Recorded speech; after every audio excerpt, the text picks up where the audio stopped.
जय श्री कृष्ण। श्लोक नंबर 16। हे राजन, कुंती पुत्र राजा युधिष्ठिर ने अपना अनंत विजय नामक शंख बजाया तथा नकुल और सहदेव ने सुघोष एवं मणि पुष्पक शंख बजाए। महान धनुर्धर काशीराज, परम योद्धा शिखंडी, धृष्टद्युम्न, विराट, अजय, द्रुपद, द्रौपदी के पुत्र तथा सुभद्रा के महाबाहु पुत्र ने अपने अपने शंख बजाए। संजय ने राजा धृतराष्ट्र को अत्यंत चतुराई से यह बताया कि पांडु के पुत्रों को धोखा देने तथा राज्य सिंहासन पर अपने पुत्रों को आसीन करने की यह अविवेकपूर्ण नीति श्लाघनीय नहीं थी। लक्षणों से पहले ही यह सूचित हो रहा था कि इस महायुद्ध में सारा कुरुवंश मारा जाएगा। भीष्म पितामह से लेकर अभिमन्यु तक, अन्य पौत्र तक, विश्व के अनेक देश के राजाओं समेत सारे के सारे लोगों का विनाश निश्चित था। यह सारी दुर्घटना राजा धृतराष्ट्र के कारण होने जा रही थी, क्योंकि उसने अपने पुत्रों की कुनीति को प्रोत्साहन दिया था। इन विभिन्न शंखों की ध्वनि कोलाहलपूर्ण बन गई, जो आकाश तथा पृथ्वी को शब्दमान करती हुई धृतराष्ट्र के पुत्रों के हृदय को विदीर्ण करने लगी। जब भीष्म तथा दुर्योधन के पक्ष के अन्य वीरों ने अपने अपने शंख बजाए तो पांडवों के हृदय विदीर्ण नहीं हुए। ऐसी घटनाओं का वर्णन नहीं मिलता, किंतु इस विशिष्ट श्लोक में कहा गया है कि पांडव पक्ष के शंखनाद से धृतराष्ट्र के पुत्रों के हृदय विदीर्ण हो गए। इसका कारण स्वयं पांडव और भगवान कृष्ण में उनका विश्वास है। परमेश्वर की शरण ग्रहण करने वाले को किसी प्रकार का भय नहीं रहता, चाहे वह कितनी ही विपत्ति में क्यों ना हो। उस समय हनुमान से अंकित ध्वजा लगे रथ पर आसीन पांडुपुत्र अर्जुन अपना धनुष उठाकर तीर चलाने के लिए उद्यत हुआ। हे राजन, धृतराष्ट्र के पुत्रों को व्यूह में खड़ा देखकर अर्जुन ने श्री कृष्ण से ये वचन कहे। युद्ध प्रारंभ ही होने वाला था। उपर्युक्त कथन से ज्ञात होता है कि पांडवों की सेना की अप्रत्याशित व्यवस्था से धृतराष्ट्र के पुत्र बहुत कुछ निरुत्साहित हो गए, क्योंकि युद्ध भूमि में पांडवों का निर्देशन भगवान कृष्ण के आदेश अनुसार हो रहा था। अर्जुन की ध्वजा पर हनुमान का चिन्ह भी विजय का सूचक था, क्योंकि हनुमान ने राम तथा रावण युद्ध में राम की सहायता की थी, जिसमें राम विजयी हुए थे। इस समय अर्जुन की सहायता के लिए उनके रथ पर राम तथा हनुमान दोनों उपस्थित थे। भगवान कृष्ण साक्षात राम है और जहां भी राम रहते हैं वहां उनका नित्य सेवक हनुमान होता है तथा उनकी नित्य संगनी वैभव की देवी सीता उपस्थित रहती है। अतः अर्जुन के लिए किसी भी शत्रु से भय का कोई कारण नहीं था। इससे भी अधिक इंद्रियों के स्वामी भगवान कृष्ण निर्देश देने के लिए साक्षात उपस्थित थे। इस प्रकार अर्जुन को युद्ध करने के मामले में सारा परामर्श प्राप्त था। ऐसी स्थितियों में जिसकी व्यवस्था भगवान ने अपने शाश्वत भक्त के लिए की थी, निश्चित विजय के लक्षण स्पष्ट थे। अर्जुन ने कहा, हे अच्युत, कृपा करके मेरा रथ दोनों सेनाओं के बीच में ले चले, जिससे मैं यहां उपस्थित युद्ध की अभिलाषा रखने वालों को और शस्त्रों की इस महान परीक्षा में जिनसे मुझे संघर्ष करना है उन्हें देख सकूं। यदि श्री कृष्ण साक्षात भगवान है, किंतु वे अहेतु की कृपावश अपने मित्र की सेवा में लगे हुए थे। अहेतु का मतलब बिना किसी कारण। भगवान बिना किसी कारण कृपा करने वाले हैं, इसलिए उनको अहेतु की कृपा करने वाला कहा गया है। वे अपने भक्तों पर स्नेह दिखाने में कभी नहीं चूकते, इसलिए अर्जुन ने उन्हें अच्युत कहा है। अच्युत का मतलब जो भौतिक कलमश से परे है, जो प्रकृति के गुणों से परे है। सारथी रूप में उन्हें अर्जुन की आज्ञा का पालन करना था और उन्होंने इसमें कोई संकोच नहीं किया, अतः उन्हें अच्युत कहकर संबोधित किया गया।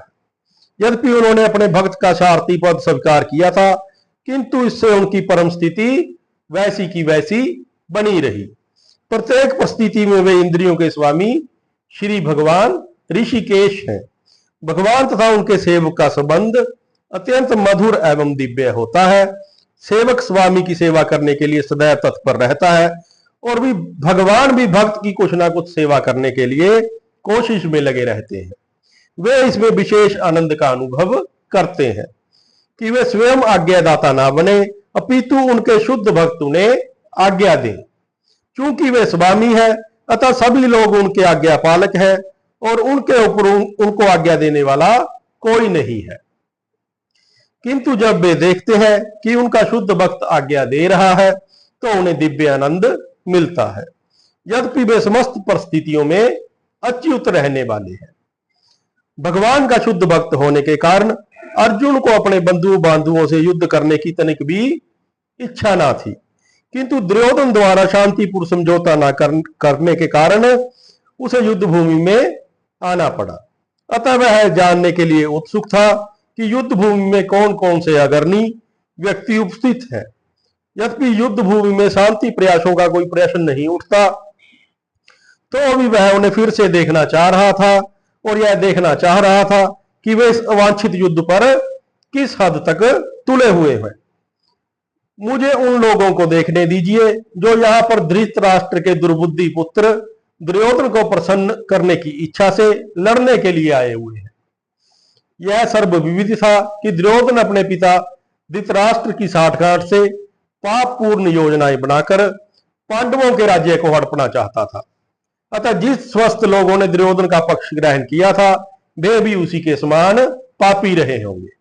अर्जुन युद्ध प्रारंभ होने से पहले यह जान लेना चाहता था कि कौन कौन से लोग उससे युद्ध करने आए हैं, किंतु उनके समक्ष समझौते का प्रस्ताव रखने की उसकी कोई योजना नहीं थी। यह भी तथ्य था कि वह उनकी शक्ति का, जिसका उसे सामना करना था, अनुमान लगाने की दृष्टि से देखना चाह रहा था। यद्यपि उसे अपनी विजय का विश्वास था, क्योंकि कृष्ण उसकी बगल में विराजमान थे। संजय ने कहा, हे भरतवंशी, अर्जुन द्वारा इस प्रकार संबोधित किए जाने पर भगवान कृष्ण ने दोनों दलों के बीच उस उत्तम रथ को लाकर खड़ा कर दिया। भगवान कृष्ण ने रथ को दोनों सेनाओं के मध्य में लाकर खड़ा कर दिया ताकि अर्जुन देख सके कि किस किस के साथ उसे युद्ध करना है। इस श्लोक में अर्जुन को गुड्डाकेश कहा गया है। गुडाका का अर्थ है नींद, और जो नींद को जीत लेता है उसे गुड्डाकेश कहते हैं। नींद का अर्थ अज्ञान भी है। अतः अर्जुन ने कृष्ण की मित्रता के कारण नींद तथा अज्ञान दोनों पर विजय प्राप्त कर ली थी। कृष्ण के भक्त के रूप में वह कृष्ण को क्षण भर भी नहीं भूल पाया, क्योंकि भक्त का स्वभाव ही ऐसा होता है। यहां तक कि चलते अथवा सोते हुए भी कृष्ण के नाम रूप गुण तथा लीलाओं के चिंतन से भक्त कभी मुक्त नहीं रह सकता। अतः कृष्ण का भक्त उनका निरंतर चिंतन करते हुए नींद तथा अज्ञान दोनों को जीत सकता है। इसी को कृष्ण भावनामृत या समाधि कहते हैं। प्रत्येक जीव की इंद्रियों तथा मन के निर्देशक ऋषिकेश के रूप में कृष्ण अर्जुन के मंतव्य को समझ गए कि वह क्यों सेनाओं के मध्य में रथ को ले जाना चाह रहा है। अतः उन्होंने वैसा ही किया और फिर वे इस प्रकार बोले। भीष्म, द्रोण तथा विश्व भर के अन्य समस्त राजाओं के सामने भगवान ने कहा कि हे पार्थ, यहां पर 71 सारे कुरुओं को देखो। समस्त जीवों के परमात्मा स्वरूप भगवान कृष्ण यह जानते थे कि अर्जुन के मन में क्या चल रहा है। इस प्रसंग में ऋषि के शब्द का प्रयोग सूचित करता है कि वह सब कुछ जानते हैं जो हमारे हर किसी के मन में चल रहा है। परमात्मा रूप में स्थित होने के कारण भगवान हर किसी के मन में जो चल रहा है वह सब जानने वाले हैं। इसी प्रकार पार्थ शब्द अर्थात पृथा या कुंती पुत्र भी अर्जुन के लिए प्रयुक्त होने के कारण महत्वपूर्ण है। मित्र के रूप में वे अर्जुन को बता देना चाहते थे कि चूंकि अर्जुन उनके पिता वसुदेव की बहन पृथा का पुत्र था, इसलिए उन्होंने अर्जुन का सारथी बनना स्वीकार किया। किंतु जब उन्होंने अर्जुन से कुरुओं को देखो कहा तो उससे उनका क्या अभिप्राय था? क्या अर्जुन वहीं पर रुककर युद्ध नहीं करना चाहता था? कृष्ण को अपनी बुआ पृथा के पुत्र से कभी भी ऐसी आशा नहीं थी। इस प्रकार से कृष्ण ने अपने मित्र की मन स्थिति की पूर्व सूचना परिहास बस की थी। अर्जुन ने वहां पर दोनों पक्षों की सेनाओं के मध्य में अपने चाचा ताए, पितामह, गुरु, मामा, भाइयों, पुत्रों, पौत्रों, मित्रों, ससुरों और शुभचिंतकों को देखा।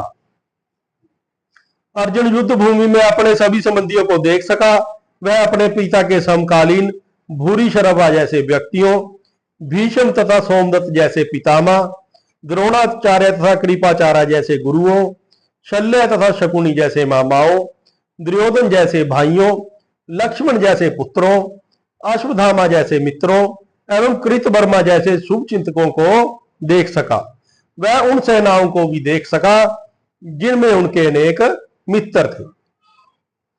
जब कुंती पुत्र अर्जुन ने मित्रों तथा संबंधियों की इन विभिन्न श्रेणियों को देखा तो वह करुणा से अभिभूत हो गया और इस प्रकार बोला।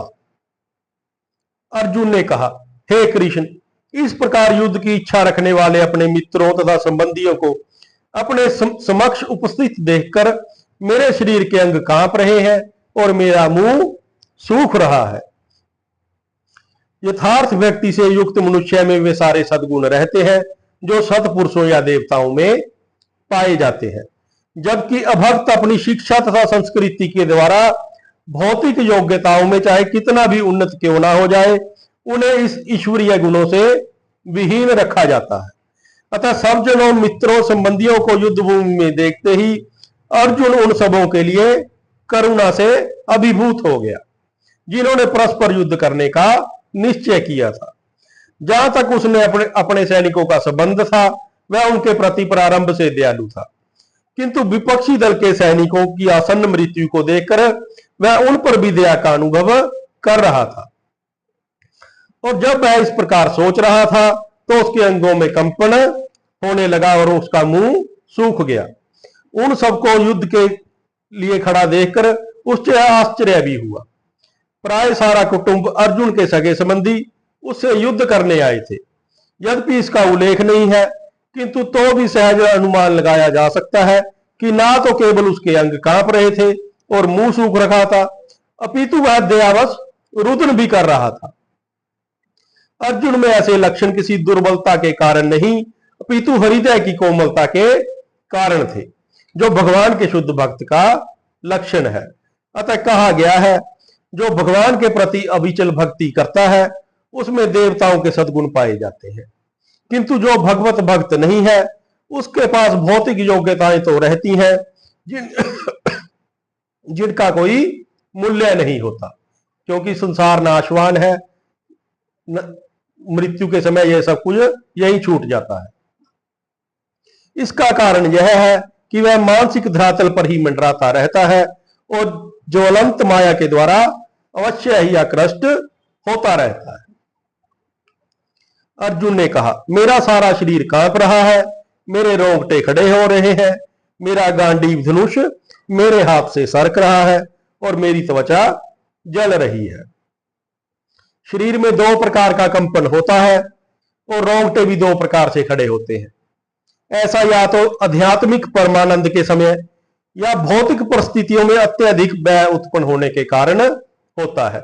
जब भय लगता है, डर उत्पन्न होता है तो शरीर के रोंगटे खड़े हो जाते हैं, या फिर जब साधु महात्मा भक्ति में, आनंद में मगन होते हैं तो रोंगटे खड़े हो जाते हैं। दिव्य साक्षात्कार में कोई भय नहीं होता। इस अवस्था में अर्जुन के जो लक्षण है वे भौतिक भय अर्थात जीवन की हानि के कारण है। अन्य लक्षणों से भी यह स्पष्ट है कि वह इतना अधीर हो गया कि उसका विख्यात धनुष गांडीव उसके हाथों से सरक रहा था और उसकी त्वचा में जलन उत्पन्न हो रही थी। ये सब लक्षण देहात्म बुद्धि के कारण थे। मैं यहां अब और अधिक खड़ा रहने में असमर्थ हूं। मैं अपने को भूल रहा हूं और मेरा सिर चकरा रहा है। हे कृष्ण, मुझे तो केवल अमंगल के कारण दिख रहे हैं। अपने अधैर्य के कारण अर्जुन युद्ध भूमि में खड़ा रहने में असमर्थ था और अपने मन की इस दुर्बलता के कारण उसे आत्म विस्मृति हो रही थी। भौतिक वस्तुओं के प्रति अत्यधिक आसक्ति के कारण मनुष्य ऐसी मोहमयी स्थिति में डाल दिया जाता है। ऐसा भय तथा मानसिक असंतुलन उन व्यक्तियों में उत्पन्न होता है जो भौतिक परिस्थितियों में ग्रस्त रहते हैं। अर्जुन को युद्ध भूमि में केवल दुखदायी पराजय की प्रतीति हो रही थी। वह शत्रु पर विजय पाकर भी सुखी नहीं होगा। उसे ऐसा था कि यदि मैं अपने भाइयों को मार भी दूं तो ऐसे राज्य का क्या करूंगा। जब दिखाने के लिए, अपना वैभव दिखाने के लिए भाई भतीजे ही नहीं रहेंगे तो फिर मैं अपने वैभव का प्रदर्शन किसे करूंगा। इसीलिए वह युद्ध नहीं करना चाह रहा था। जब मनुष्य को अपनी आशाओं में केवल निराशा दिखाई देती है तो वह सोचता है, मैं यहां क्यों हूं। प्रत्येक प्राणी अपने में तथा अपने स्वार्थ में रुचि रखता है। किसी को भी परमात्मा में रुचि नहीं होती। कृष्ण की इच्छा से अर्जुन अपने स्वार्थ के प्रति अज्ञान दिखा रहा है। मनुष्य का वास्तविक स्वार्थ तो विष्णु या कृष्ण में निहित है। बद्ध जीव इसे भूल जाता है, इसलिए उसे भौतिक कष्ट उठाने पड़ते हैं। अर्जुन ने सोचा कि उसकी विजय केवल उसके शोक का कारण बन सकती है। हे कृष्ण, ये इस युद्ध में अपने ही सब जनों का वध करने से ना तो मुझे कोई अच्छाई दिखती है और ना मैं उससे किसी प्रकार की विजय, राज्य या सुख की इच्छा रखता हूं। यह जाने बिना कि मनुष्य का स्वार्थ कृष्ण में है, सारे बद्धजीव शारीरिक संबंधों के प्रति यह सोचकर आकर्षित होते हैं कि वे ऐसी परिस्थितियों में प्रसन्न रहेंगे। हर व्यक्ति, मेरे पुत्र का विवाह हो जाए, वो कनाडा चला जाए, उसकी नौकरी लग जाए, भौतिकता में बीच से हम सुखी हो जाएंगे, ऐसी जबकि ऐसा होता नहीं। ऐसी देहात्म बुद्धि के कारण वे भौतिक सुख के कारणों को भी भूल जाते हैं। अर्जुन तो क्षत्रिय का नैतिक धर्म भी भूल गया था। कहा जाता है कि दो प्रकार के मनुष्य परम शक्तिशाली सूर्यमंडल में प्रवेश करने के योग्य होते हैं। एक तो क्षत्रिय जो कृष्ण की आज्ञा से युद्ध में मरता है, तथा दूसरा सन्यासी जो आध्यात्मिक अनुशीलन में लगा रहता है। अर्जुन अपने शत्रुओं को मारने से विमुख हो रहा है। अपने संबंधियों को तो बात छोड़ दो, वह सोचता है कि स्वजनों को मारने से उसे जीवन में सुख नहीं मिल पाएगा, अतः वह लड़ने के लिए इच्छुक नहीं है। जिस प्रकार की भूख ना लगने पर कोई भोजन बनाने को तैयार नहीं होता, उसने तो वन जाने का निश्चय कर लिया जहां वह एकांत में निराशापूर्ण जीवन व्यतीत कर सके। किंतु क्षत्रिय होने के नाते उसे अपने जीवन निर्वाह के लिए राज्य चाहिए, क्योंकि क्षत्रिय कोई अन्य कार्य नहीं कर सकता। किंतु अर्जुन के पास राज्य कहां है। उसके लिए तो राज्य प्राप्त करने का एकमात्र अवसर है कि वह अपने बंधु बांधवों से लड़कर अपने पिता के राज्य का उत्तराधिकार प्राप्त करे, जिसे वह करना नहीं चाह रहा है। इसलिए वह अपने को जंगल में एकांतवास करके निराशा का एकांत जीवन योग्य जीने के योग्य समझता है। जय श्री कृष्ण।